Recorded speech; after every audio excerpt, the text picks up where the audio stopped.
Have you been pushing through pain, fatigue, emotional heaviness, or reoccurring health issues, even though doctors say everything looks fine, but your body is telling you a very different story? Here's something most women are never told: your body isn't or doesn't truly break down randomly, it communicates through sensation, emotion, tension, illness, and energy. And when those signals are ignored or dismissed, the body gets louder.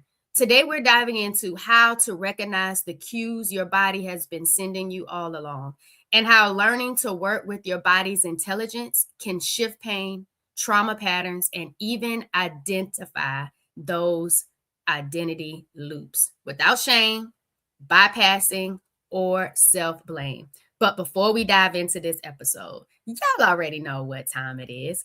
Vibe with me, y'all. Welcome to the Empowered Plates, Empowered Lives podcast.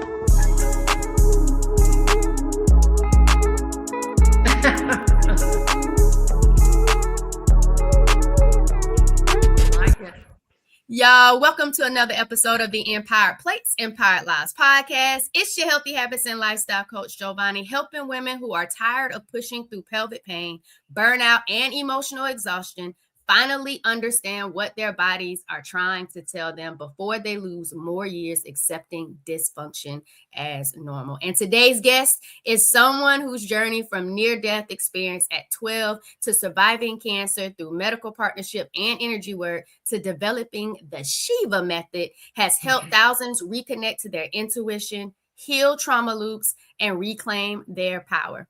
Fran Bailey is an energy healer, author, and spiritual guide who teaches that healing begins the moment we start fighting the body and start listening. Welcome to the Good Vibe Studio, Miss Fran. Thank you. Thank you for having me. Yes, ma'am. So Miss Fran, you said that the body always has cues for us, even when we're not listening. What does it actually mean when the body is talking, and how do most people miss this message? Well, I think that there are a couple components. There could be shades of recognition of, okay, something's not right, but the emotions, you're overwhelmed by the ego and overwhelmed by the life situation, and you submit and forget about yourself, basically. And I think that is I think that the best way I can explain it is in my own situation, when my father died and I had 3 small children, and my mother was not functioning very well, and my sisters had their own lives, and my husband was off working. And about a year after my father died, I was very emotional, very, very emotional. About a year after my father died, I got cancer, had stage 4 cervical cancer. And then I was started to do spiritual work, and was working with Rose Briere, who is a woman out of California, gave me skills to work on energy healing with the body. And I'd been doing this for many years. I just didn't know that I was doing this because I grew up in a metaphysical home and Christian Scientists, so that we didn't do a lot of medicine, but we believed in mind over matter. So with what happened, I went, oh my goodness, well, I'm going to treat this as an interruption, not a death sentence. And I'm going to look at the emotional component of how this happened. I said, of course, with the stress of children and working and losing my father, it was just, oh, well, there's the bell. That's that first chakra, survival, right? And so I went, okay, well, let's look at this. So 2 male doctors, this is really important, said that I should take out everything. And by the way, you should get a tummy lift since you had twins. And I went, excuse me? And I said, okay, I'm going to find a female doctor, because I knew that I didn't have to take everything out. I was going to work with this. I was going to work on the cancer cells, and realized, okay, so this is an interruption in my life. I know the components. I know how it happened. So now I have to go back and heal myself without shame and without blame. That I have something wrong with me, right? It's just the body saying, okay, you need to slow down. You need to focus on what your needs are. So basically, I went in every day and worked on that area, killing the cancer cells, so to speak, the energy that was negative, and telling myself that I'm whole. And that was every day. I didn't tell anybody what I was doing, because it was like, what are you doing? They wouldn't understand. It was a long, long time ago. So it was in 95, 96. So for 5 years, I went back to visit her every 3 months for 3 years to see if I had any cancer cells. She did one treatment. And then I said, now, this is what I do. I work on my body energetically. So, number one, I didn't fear death. Number two, I knew I was going to beat it. So, what the lesson was is that, yes, your emotions and your stress can evolve in the body. And that was, a hello for to understand that. And so as a teacher, as a healer, when people come see me, I say it's an interruption. And you aren't being judged for what you have or what has happened to you. The judgment is out of the window. So you look at the components, you look at the soul, you look at the heart, you look at the body, and you look at where they are in their life and tell them not to apologize for where they are. That's huge. So building the emotional component that is a reflection through the body, they go hand in hand. Does that help? Yes, ma'am, it does. Something that really stood out to me, there was a few things. First, I want to just say, if you're listening to this conversation, I want you to drop "I am whole" in the comments. I am whole. That is something I want any and everybody that's listening to receive that. And if that's just typing it right now and then you're coming back to it, or if it's an identity or a belief or a shift that you're going to, I know I needed to hear that right now, but I want you to type "I am whole" in the comments, and remind yourself that you don't have to apologize for where you are. You started this off. First, you said you grew up in a metaphysical home. And for some people who don't know a lot about metaphysics, I like that you just simply said it's just working mind over matter. And just realizing that your thoughts, your feelings, your beliefs, those things trump what might actually be happening, or the situation or the occurrence that is taking place in your reality. And so I'm really glad that you kept that simple and just let us know what that meant in regards to the household that you were growing in. But it was these two things that you said, Miss Fran. You said it's ego and emotion. Can you kind of break down what that truly looks like for someone who may not know? This might be my ego, or this is me being in an emotional state. Like, how do they best interpret when they're showing up, or what's happening in life, that this is an ego issue or maybe an emotional issue, and how I should approach that? Okay. So we're going to be emotional. We're going to have emotional things. Where the difference is where the ego comes in and creates this loop of thought. So an attachment to a belief system, and that thought, the attachment to the thought continues. So everything is energy. Thought is energy.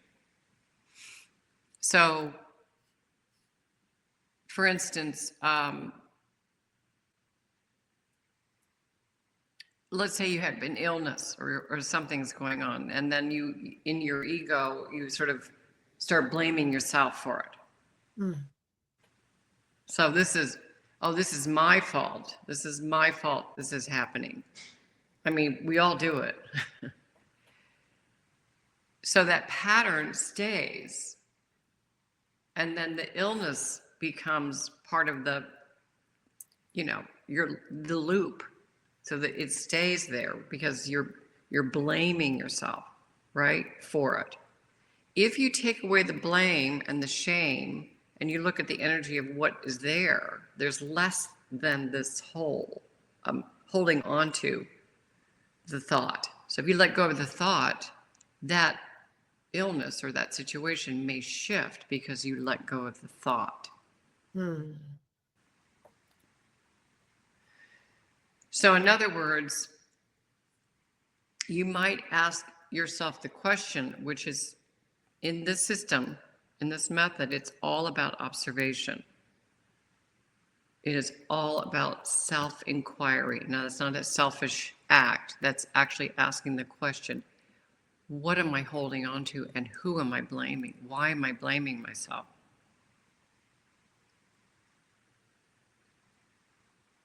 Because I'm not perfect today. So I'm going to, or blame someone else. It could go the other way.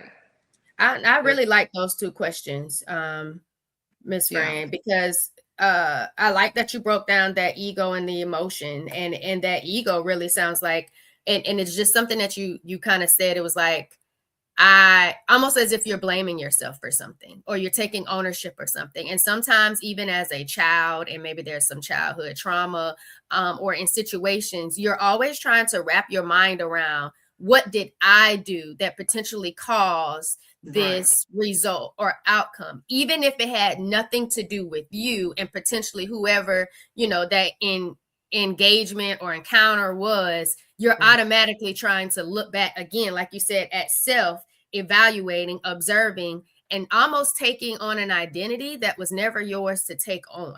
And so I'm really grateful that you broke that down in regards to how that might look like egotistically. And then I like that you said, what am I holding on to and who am I blaming? What am I holding on to and who am I blaming? I know as someone diagnosed with stage 4 endometriosis, adenomyosis, polycystic ovarian syndrome, and fibroids, I understand that a lot of times, in multiple guests on the Empowered Place and Empowered Lives podcast have come on, and they've talked about trauma. They've talked about unprocessed trauma. They've talked about situations that's happened that people haven't necessarily talked about or truly explored, got deep into the mess of it all to really identify how to make that purposeful to find a way to move forward in a positive and healthy state, or even understanding what coping skills and mechanisms need to be brought in as far as tools to help address when the highs and lows come. And so I know that energy, like you said, because you talked to me about it before, that energy aligns with the cells. And the cells of who you are, your being, the good ones, the bad ones. And it's a powerful thing. And so I know we kind of got into this deep, but I really just wanted people to understand that your symptoms aren't failures. They're communication. And there's so many different things that it can be communicating, but your work, the time to truly go through the journey and process of understanding and translating what that communication really talks about. And you already told me, Miss Fran, that you help people put that ego aside to access their intuition. And we understand now a little bit of why does the ego often block healing. But what happens when someone finally shifts into that intuitive self? What does that look like when they're able to truly push the ego aside and access that own self-intuition? Okay. So there's often a phrase that I use. And when I say this, I want you to track what your body is doing. I'm going to get out of my own way. If I get out of my own way, there's a path that's open. And if I continue to look at that and be a part of that soul, mind, heart, body alignment,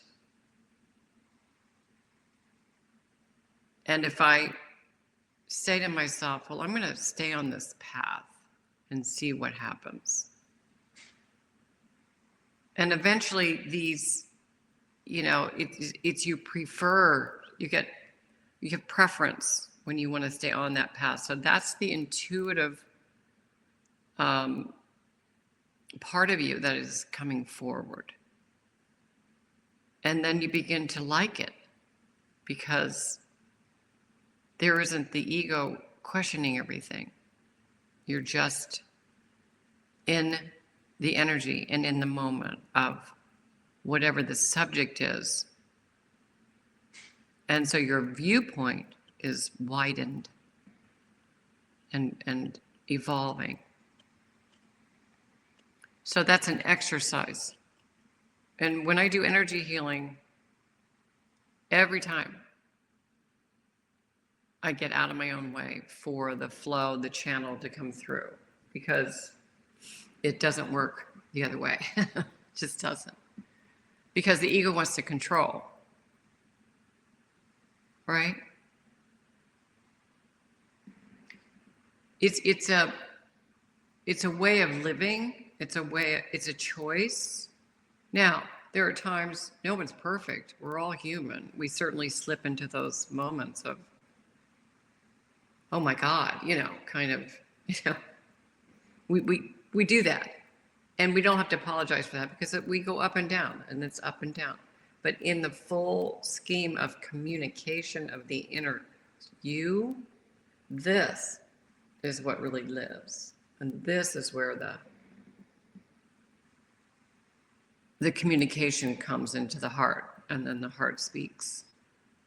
The ego wants to control. I feel like that's powerful, especially for people who kind of identify in safety when it comes to control. Like I need to feel safe, and how I feel safe is being in control or controlling as much as possible. So the ego wants to control. I want y'all to jot that down in the comments. If you're still tuning in, the ego wants to control. I want you to be reminded that, and I feel like something that was really powerful that I also enjoyed from that, Miss Fran, and that breakdown is I am going to get out of my own way. And a lot of times I don't believe that we take the intentional space and discovery and embrace, because I do feel like it's very uncomfortable. It's not something that people are familiar with, or they may not even have a practice to guide themselves through that, or they're not even aware that this is something that they need to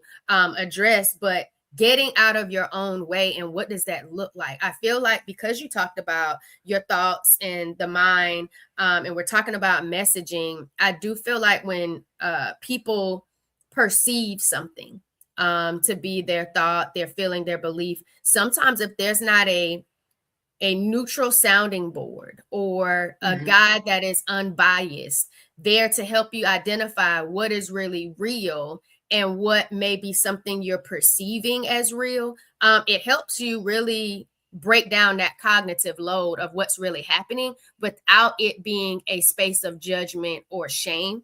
And I feel like sometimes we need to get in a place to getting to know ourselves a little bit better. And I feel like we want to learn other people and know other people better, but it's like having to be in a space or embrace a journey of really getting to know yourself better. It's probably more important than anything else. And so I'm really glad that you talked about that. I'm going to get out of my own way, and that the ego wants to control. And I kind of want to move into the trauma part of it, and even into survival loops, because again, you want control. Sometimes that sense of needing control is I need safety. And maybe because there were times or multiple experiences in life where you didn't feel safe. And so I kind of want to help people in that aspect. And that might have also been our a part of our journey as well.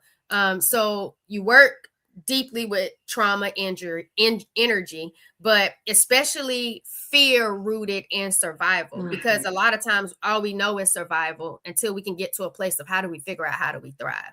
And so how do you unresolved emotion and physical trauma show up energetically in the body? How does that unresolved emotion or physical trauma show up energetically in the body? And if you can, just give us maybe 3 of those ways, so then people who are listening, they can identify what that really looks like for them right now in their life.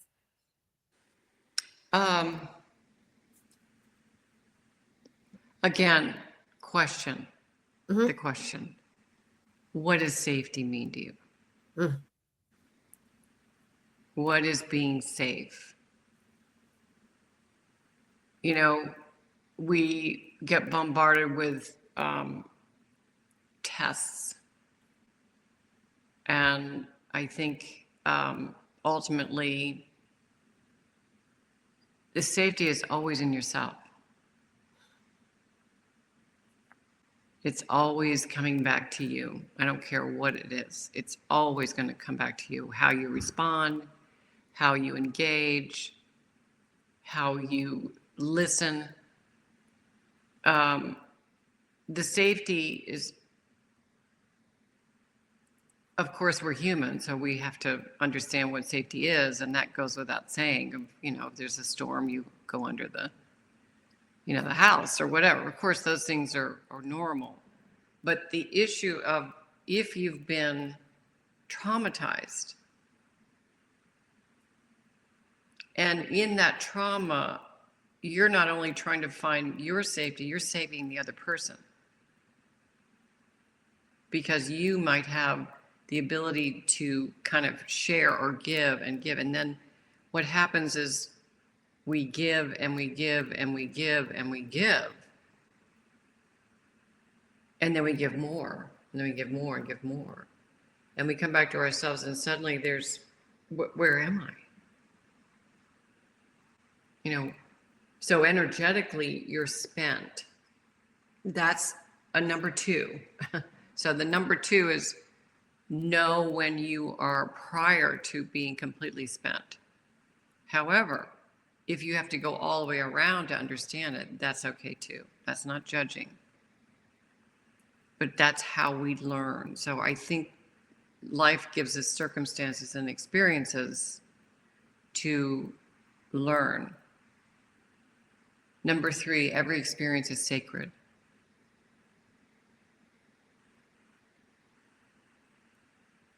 And you might say, what? Really? All those things that happen to me, that's sacred?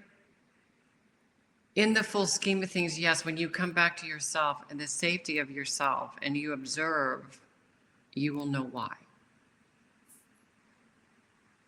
Yes, ma'am. Thank you for that. So, y'all, if you're taking notes, number 1 is, what does safety mean to you? You need to be able to understand that, identify that, articulate that, but then remember that safety is always within yourself, and it comes back to you, not anyone else. And it aligns with how you respond and how you engage. So that was number 1. What does safety mean to you? Number 2, know when you have been spent. And I feel like in regards to that one, it really boils down to life gives us experiences to learn. How are you learning about you? How are you learning about life? How are you learning about others? And I just really love that, because it's not complex. And we already say, oh, well, you live through experiences, but are you being intentional on the purpose and the pain that you're experiencing within those experiences, and translating it into something that's loving, that's healing, that's helping you evolve, that's getting you to a place that you've never been before, because it is uncomfortable and because it can be challenging. And I really appreciate that. So number 2, know when you have been spent. Even if the spent means you give, you give, you give, you give, and you feel as though you have nothing left for you, that is the time to learn so much more about your decisions and who you are. And then 3, every experience is sacred. That is so powerful. And I know I needed to receive that right here and in this moment. So if you're still listening, I want you to drop every experience is sacred because it is. No matter how much value you feel like you need to place on the experience, just know it's sacred to who you are and who you're becoming, and who what that light and love and purpose looks like to this world. So every experience is sacred. Thank you for breaking down those 3 ways that people can identify how unresolved emotional or physical trauma can be showing up energetically in the body, because what we don't process emotionally, the body can definitely hold physically. You've spoken about the first and second chakras being linked to survival and fear. What happens when someone stays stuck in those energy centers for years, not even realizing that they are? Well, so in this study of the chakra system, which are 7, everything is a chakra system. The energy flows through each one every hour and a half. So you are getting information as we are speaking now. Every hour and a half, it goes through every center through the body. So when there are blocks, whether it's first and second, whether it's third or fifth or whatever, when you study the chakra system through meditation, you understand that these psychic centers or wheels of information, each one has a meaning. The first is survival. The second is emotions, boundaries, creativity, sexuality. The third is ego. The fourth is love, self-love. The fifth is communication. The sixth is intuition, clairvoyance. The seventh is soul, God. And that is constantly going through. We all have all of those working through our body. And to observe and study each one through meditation, oh my God, okay, the third is completely blocked. So obviously my ego is sort of up and running, isn't it? So when you unload it, or when you let go of karma, contracts, and energies that are not yours, and you ask for the authentic person to show up, then there's flow. So each center is, that's how I go through each center, releasing blocks and karma and attachments. And so in the flow, it's all about flow. And what you might notice are the cues of where you're stuck as you go through these centers. And then another cue would be, let's say your heart is not clear, it's kind of have a block there. And you look at what you might be attached to from an emotional trauma out in your energy field. That's a cord. So in meditation, we look at those attachments, or release the cord, release the attachment to the trauma, so there's energy to breathe. There's energy to love.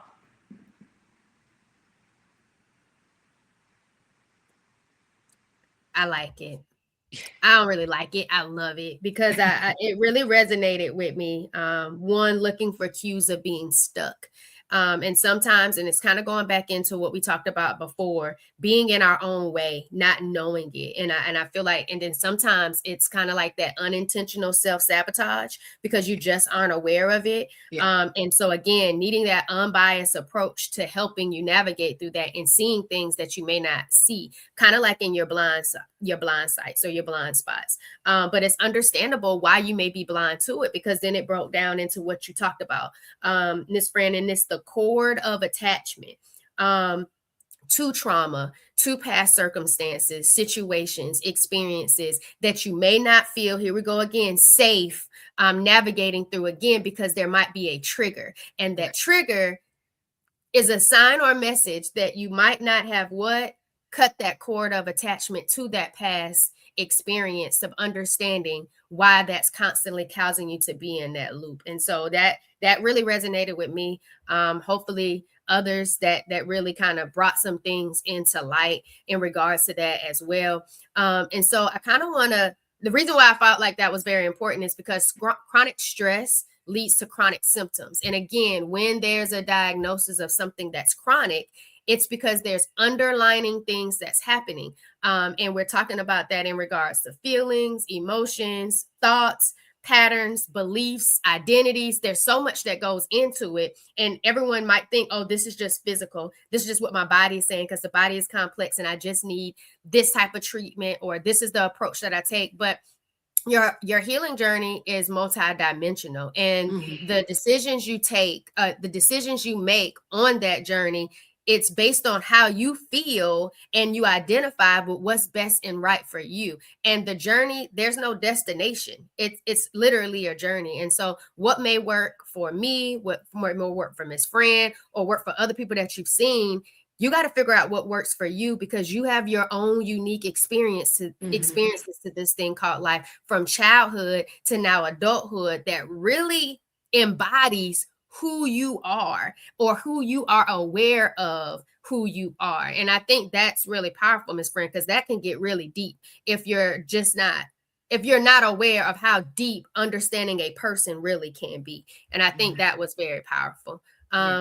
So you're speaking of powerful, your personal story is powerful as well. Losing your father to cancer, then facing your own cancer diagnosis a year later, understanding that you have kids, you have a why behind all of that. What did that experience teach you about interruption, identity, and healing without shame?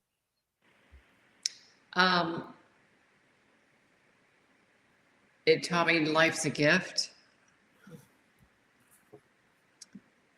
And it also taught me not to fear death. That's a biggie.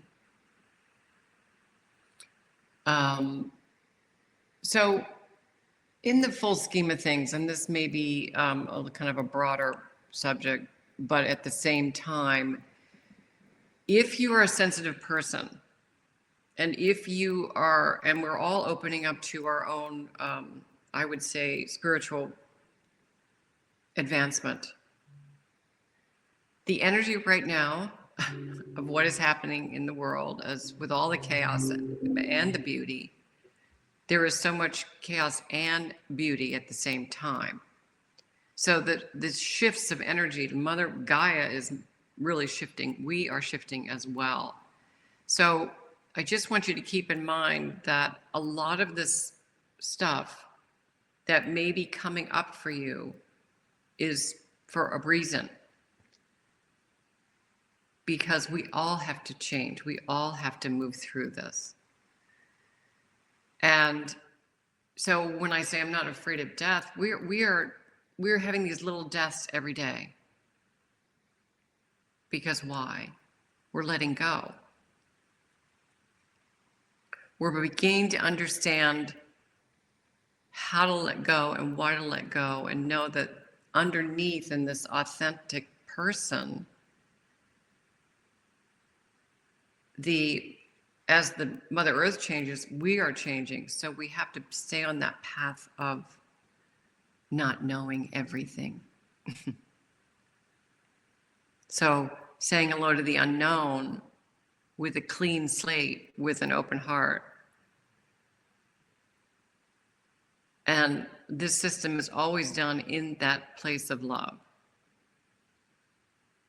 So I have an interesting story for you.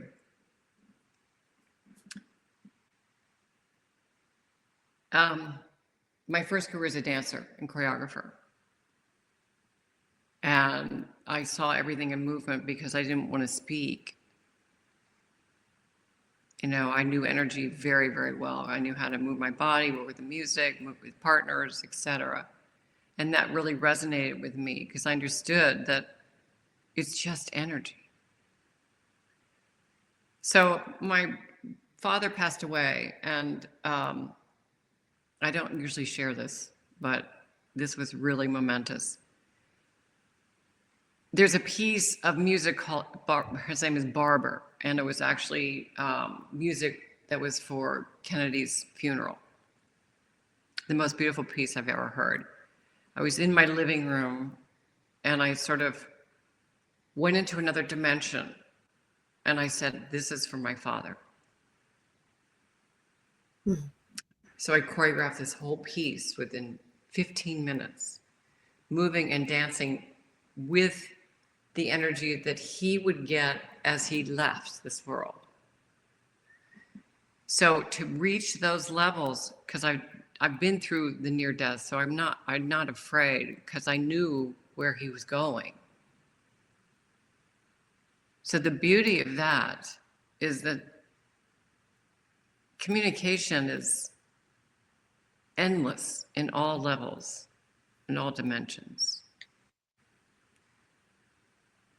So sometimes this, how we are having to address all of these things is coming from a bigger place. Does that make any sense to you? Yes, ma'am. It is. I even wrote it down. Communication is endless. And it's not sometimes a place that it's just a known or traditional space, or I would say avenue or medium that it's coming from. And I can understand that. And I kind of got my head around that. And I feel like those are some really valuable things that you were able to pull from that experience. One, life is a gift. And for those of you all that are listening, write down in the comments which one stood out most to you. One, life is a gift. Two, don't fear death. Three, a lot comes up in it's due for a change. A lot comes up that shows you where you probably need to consider change, and that pain is not knowing everything. And I like that one. Pain is not knowing everything. And the other one is that a clean slate with an open heart. That one really resonated. A clean slate and an open heart, because it's not always easy for someone to show up with a clean slate and an open heart, knowing how much they've already experienced. And it could have been experienced not even with you personally, and they're attempting to be in some type of relational capacity with the next person. And it's hard because they don't have a clean slate and an open heart as much as they would have wanted to. But again, that communication is endless. So I thought those were very valuable things to learn from your experience.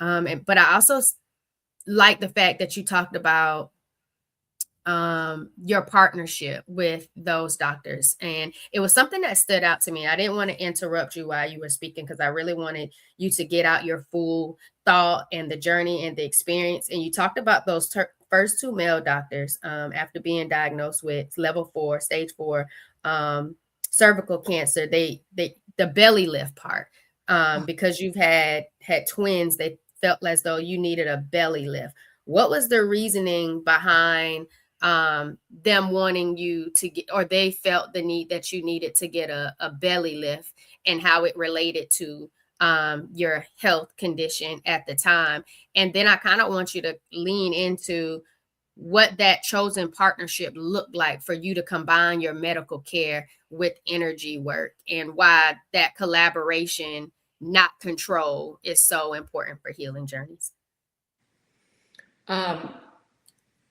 Well, I think that the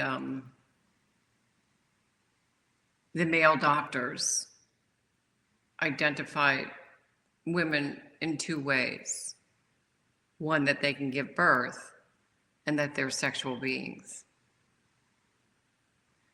So I think basically what they were trying to express was, well, yeah, we're going to take out everything inside your body, but in the visual outside of your body, you're going to be put back together, like your stomach's going to be up like here, or your boobs are going to be higher, or whatever.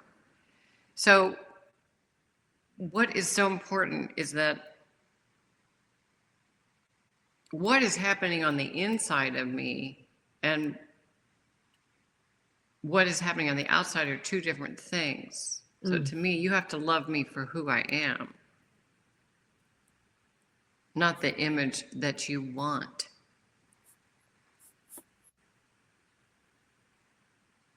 Or, you know, they don't want to be responsible for someone dying. So let's take it all out. Gotcha. Bingo. So I was pissed. To be honest with you, it was like, are you kidding me? But there was still power within that too, Fran. Like just understanding that that's what someone is telling you, and it's someone that you came for medical advice, you know, professional. Like you're seeking a way to address what's happening to this thing called life, this life circumstance, and it's like how I'm trying to choose how I want to engage and respond to this event that's occurring, and then I'm getting this information. And I think there's a lot of women with endometriosis, adenomyosis, polycystic ovarian syndrome, fibroids, with a diagnosis, without a diagnosis, that have to continue to fight and find a provider that they feel can see them for who they are, trust them, and really give them something that they feel confident in pursuing. And a lot of times that comes with communication, that comes with building that rapport and being insightful on the why. And I'm so glad that you didn't just stop there, because clearly you could have been mentally and emotionally drained due to still grieving the loss of your father with the cancer diagnosis. And now you have your own with being a mother, all the other roles, titles, and things that you have. And I just want to say, for the person that's listening that feels overwhelmed, trying to find the right treatment, the right path, the right healthcare providers to align and collaborate with you in the way that you want to move forward when your healing journey, you're worth it. Don't give up. Take whatever time you need to pause, reflect, do some research into the next step and the next person.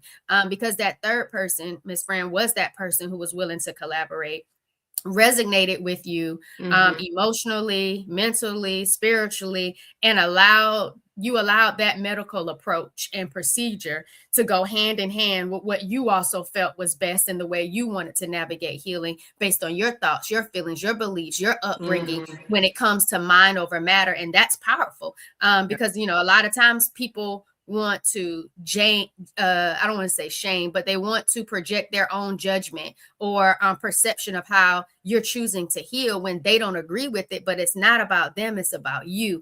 And you had to silence a lot of those people and not even give them that type of liberty of connection, of understanding what you were doing and why you were doing, because you knew that can be such a powerful place. And so I just wanted to say that because I thought that was really important. Yeah, it is. And it's, you know, as I said before, every experience is sacred. So having those two gentlemen, that was a sacred experience for me to understand that I had the power within to say no and not say, oh, I'm hurting your feelings for not agreeing with you. The thing that is really important is that if it was them or somebody else, they were assuming that I would go along with that. So that as a healer, you assume nothing. Because you have to be in neutrality and you have to see the whole person. That was a really, I think really strong for me I will never treat, you know, it's like, that is the most important thing, to ask the person, are you ready for this? Are you sure you want this? Or I'm here to assist you, to suggest, but it is your journey, right? But I'm going to give you the room. So, and she was marvelous. So, I mean, yeah, I was lucky to find her. Agreed. because Mm. that is definitely truly a blessing to be able to find those people. And I hope that that's enough for the person that's listening that feels medically gaslit and just drained by trying to navigate the system to get the help that you or rightfully deserve. I hope that's just enough hope for you to keep going and know that your person is there and out there. You just have to find that person. And so I kind of want to get into when we talked about pain, what keeps pain in place for people, and how does that identity play a role in maintaining illness or patterns?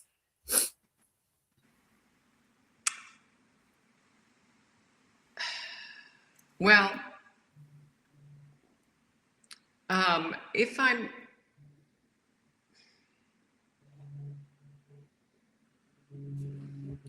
so, how do you define pain? Is that physical? And I like that you said that, Miss Fran. Like that's the first thing. It goes back to then how do you identify safety? And Yeah. so like, I'm liking this approach already. Yeah. So how do Okay. you identify or define pain? So, if I have someone on my table, I've been an energy worker for years. That's how I learned, working with a lot of medical docs and acupuncturists. Anyway, again, so we all have these things. We all have little blurbs and things come up. And if I'm working on their body, but I do meditation before, like I'll just give you an example of somebody I had yesterday. He had a horrible fall. He fell off a horse and he was really swollen. And so I looked at the injury itself. So as a healer, if there's an injury that causes pain, you go right to that place right away. And you start putting energy in it to get the energy moving so that it can flow out the body. Always pain is always you go right into the actual place and you place your hands and run energy, just like dancing with your feet. It's the same principle. You're just moving energy in the body with intuitive, et cetera, and dealing with your guides all at the same time. So you shrink the pain, or you shrink the cancer in the cell. You can run colors. Blue is a color you run if there's swelling. This is actual physical stuff. So the attachment of this injury for this particular person, I asked him what he's feeling, et cetera, emotionally. So what came up was anger that this happened. Anger fuels, right? So I said, well, let's look at this injury and let's look at the whole idea of anger and what might be triggering from the past. So that's linked to lots of, because this is a very traumatic thing that happened to him, right? So this trauma is actually in his body and in his field. So we looked at the anger and the anger from many times before. And then we talked about it, and then I put him on the table and started shrinking the hematoma on his face. What I thought was powerful about that client experience and your work was about, yes, there's a physical aspect that needs addressing, but understanding what is fueling and keeping that place that is physical in a state of an issue. Mm-hmm. And I like that you talked about anger fuels. And so if there's a sense of anger in regards to what you've experienced before, those patterns, things that don't even resonate with, I fell off a horse and now I have this hematoma, on my face, there's this swelling. It's still is attached and relative, very much so relative to what you're currently experiencing in your body, physically, mentally, emotionally, spiritually. And I feel like we don't talk enough about um, what those habits look like in your life, in regards to that. And so, if you're listening right now, I want you to check the show notes for the Spot Your Triggers quiz. I really want you to take a look at just how you're living every single day and take that quiz so you can get clarity on where it is that you may need to pay a little bit more attention into how you're living, because you don't give yourself enough credit, or I would say recognition, in regards to the power that you give yourself every single day when it comes to either being stuck in survival mode or moving to a place of truly living, healing, a state of health that you truly deserve. And people really need to be able to live in a state where they're healing from the inside out, not from the outside in, even though it's very powerful to be able to take a message from the outside pain and turn it into something that becomes an internal journey of healing. And so I'm really glad that you broke that down and talked about just one emotion, anger, and how that is fueling and what that kind of leads into a pattern. For someone listening right now, Fran, who feels disconnected from their body or maybe overwhelmed or dismissed, how do they begin listening again without fear? And again, if you just give us three, like we don't want to overwhelm the listeners, but something tangible, what are three ways they can start to begin listening again without fear? Well, I would say definitely start meditating. I've got a free meditation on my website. That's franbaileyhealer.com. I mean, that's a good way to get started of mapping your own body. And this is about mapping, observing and going inside and saying, okay, number one, my soul is my best friend, and that soul is present. But also, the body intelligence is just as important as anything else. And what was the question again? Sorry. Oh, no, ma'am. You're all okay. Just for the person who's feeling disconnected from their body or Oh, okay. overwhelmed or Yeah. dismissed, how do they start to really listen again without fear? And Right. number one, we got meditation. Meditation. So that's the invitation to the body. Then the self-inquiry, asking the questions, which are not easy sometimes, is this where I want to be in my life? And how do I change that without changing someone else to fix it for me? How do I do that? I can't assume that person's going to do that for me because they have their journey. This is my journey. So how do I shift that in order to, and if I want to shift that, am I willing to take the time to do that? Now, it could be 10 minutes a day.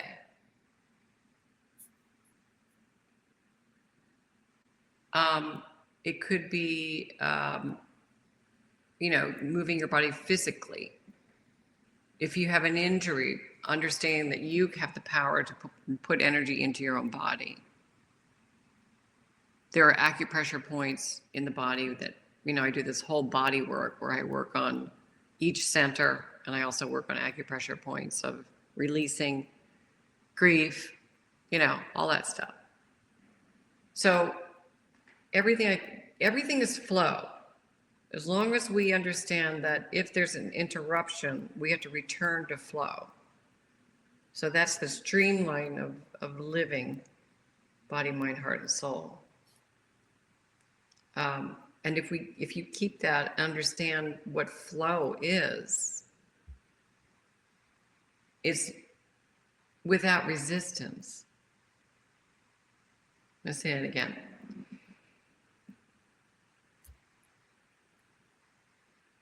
If you think about you are what you resist. So if the resistance is in the way, that's the cue. And if you ask the question, okay, well, what if I take that resistance away? What does that look like? Oh God, I can breathe. So you're actually opening the door to yourself. You're opening that door and jumping. Thank you. So one, I got meditation, which is truly an invitation to your body. Two, self-inquiry. How do I change that without expecting someone else to change for me? So whatever is resonating and coming up and it's starting to be maybe a pattern or a loop or just something that just really doesn't feel good, feels unsettling, may even disrupt your nervous system. How do I change that without expecting someone to change for me? And then getting into the flow. I like that you said you are what you resist. And I don't feel like that is something for someone to just wrap their mind around easily. Oh, no. It's first then identifying what is all the things that I resist and then saying, oh, I am those things. Why? Because I have not overcome them or found a way through it to get to the other side, to get the path of evolution that is so sacred for that experience that you're going through. So you are what you resist. That was also something that I felt was very powerful in regards to how someone can truly begin listening again without fear. And I feel like that's important because without fear is a huge thing because fear can sometimes really overcome someone's whole identity and world because they align so much with the fear than they do the faith of it working out for the good and doing whatever it is they need to do to evolve into that person and to get to that next dimension, that next level of themselves by facing it with courage versus shrinking to the fear, resisting it, and finding a way to dodge. I'm glad that we kind of went through that. When should someone kind of trust their body's intelligence, especially when it kind of contradicts what they've been told by others as they're looking at this way of getting back to connection with themselves, Miss Fran? When should someone trust their body's intelligence, especially if it contradicts what they've been told or what they've always believed? Good question.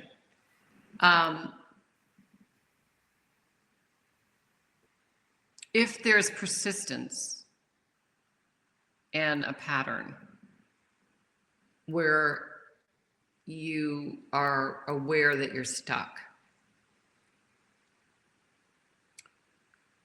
that's a cue.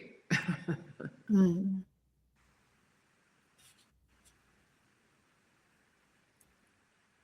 know, it's again, what persists is the resistance. So if you get out of your way and take another track and sort of look over and say, oh, okay, well, this resistance is persisting, but I want to move this way. So I'm going to go on this track and observe as I go along this track, well, what am I resisting?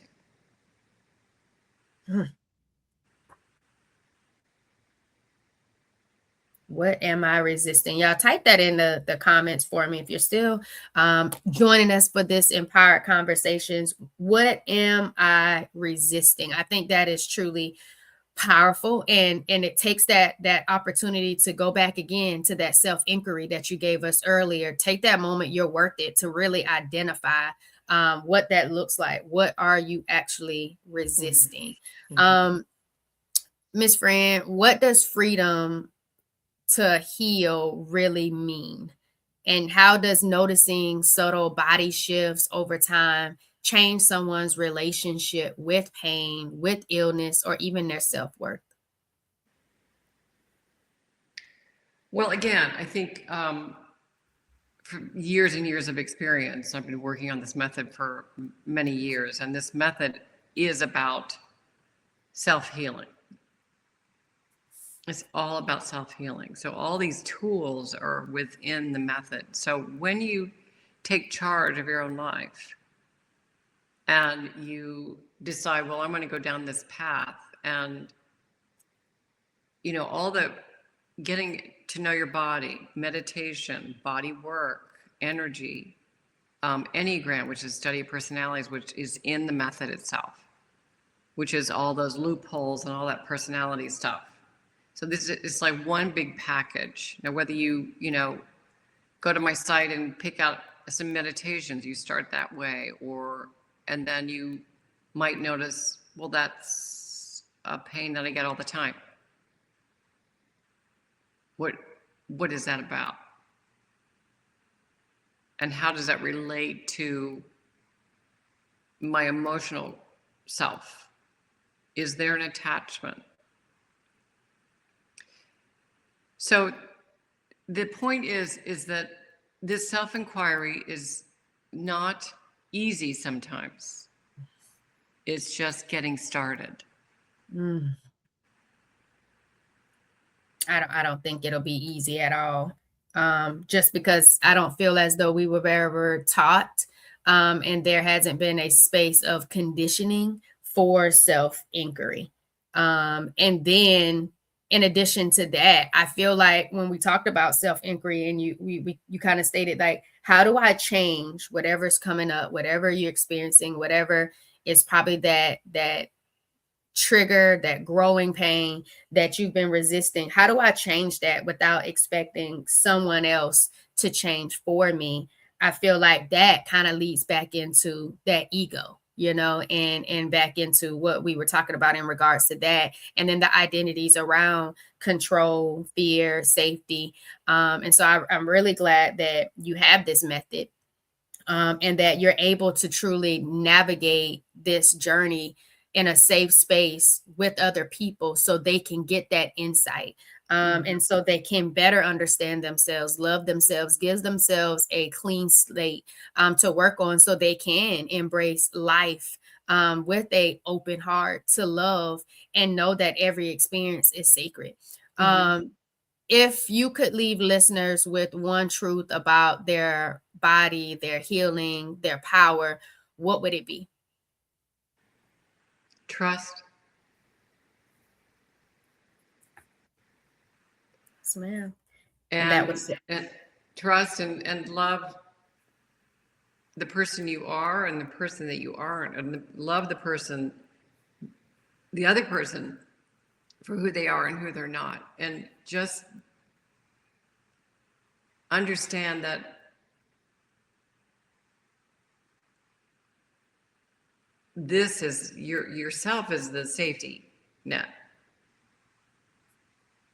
The requirement is self-communication and inner dialogue.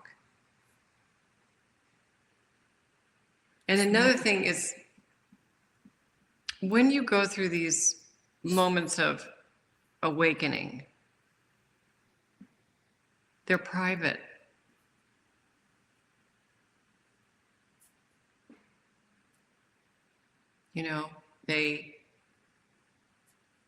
It's silent.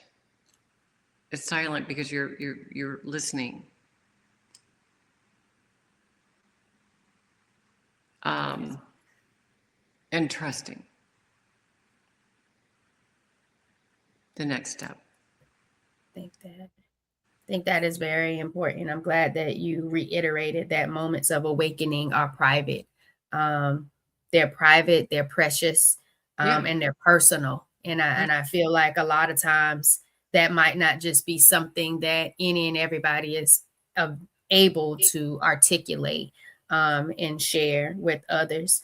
And then I also like that you talked about it, and it was trust and love. You can drop that in the comments, y'all. Trust and love the person you are and others who they are. And I think that that's powerful as well, because there's times where we want people to be different versions of themselves, or act a certain way, or, handle you a certain way.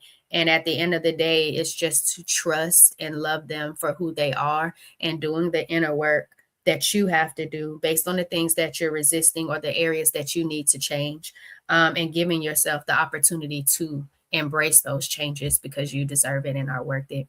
I want to get into the Vitality Sparks round, Fran. It's rapid, intuitive, and so as fast responses. All right. One body cue people ignored the most.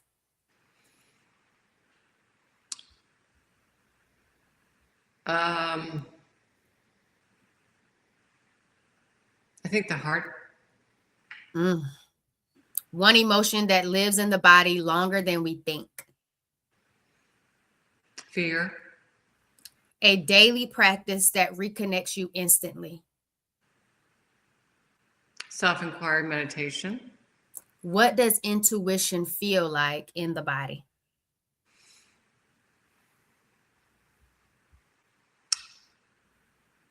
Intuition feels like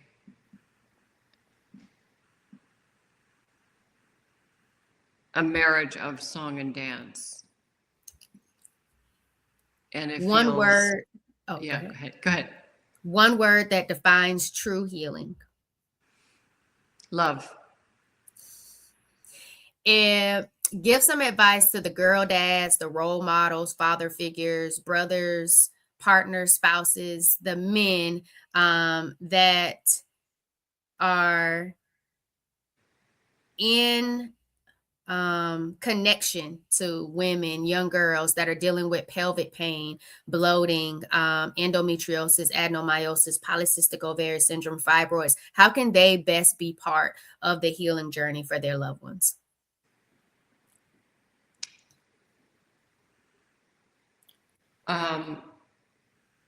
Be the anchor and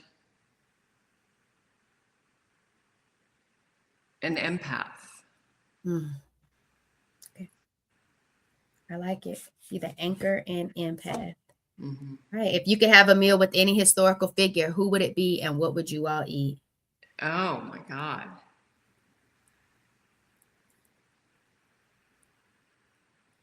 Well, I think Eleanor Roosevelt was fabulous. Strong woman, very strong woman. And she was tough and clear and, you know, no bone. She just went for it. So, what would we eat?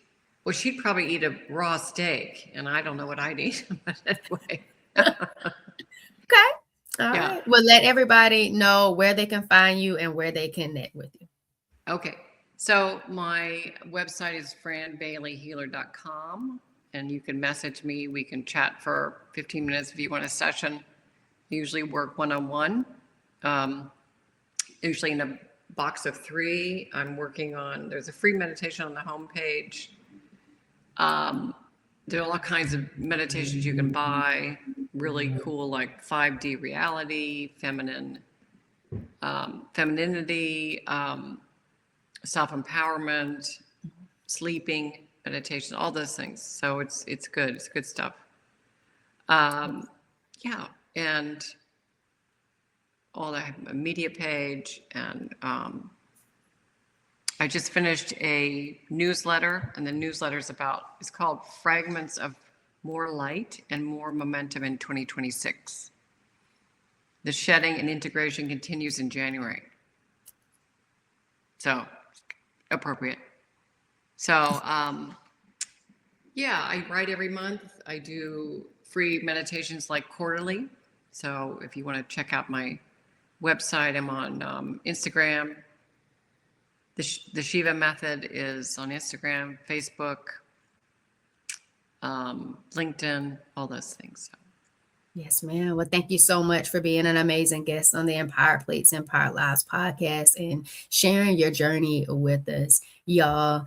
If this conversation sparked something in you and you're ready to uncover your personal inflammation and stress triggers, take the Spot Your Trigger quiz in the show notes. And I want you to understand that your body is always communicating. The question is whether you're listening. It's your Healthy Habits and Lifestyle Coach Jovonnie, host of the Empire Plates, Empire Lives podcast. Thanks for vibing with me, y'all.